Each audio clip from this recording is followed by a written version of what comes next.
Nandito po ako sa tunnel, sa loob ng bumbero. Ayan. Papaklas po ako ng pinapapump niya. Ayan, yung PPO pump niya kasi yung water pump hindi nagbobomba ng tubig. Stock up na to. Kasi puro tubig na yung laman. Ayan, yung gear oil niya dapat. Yung gear oil niya, ang laman, tubig na. So, kaya siya stock up na. Ayan. Yan po yung loob ng bombero. Nandito po ako sa loob. Ayan.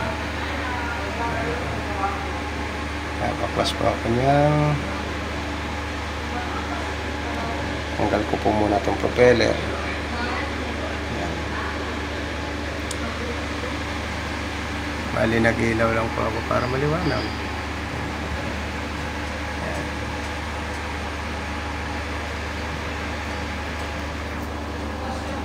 Baybayan nyo po mga kapatid yung pag pinaklas ko na to. Ayan, i-video ko rin po. Samahan nyo po ako. Salamat po.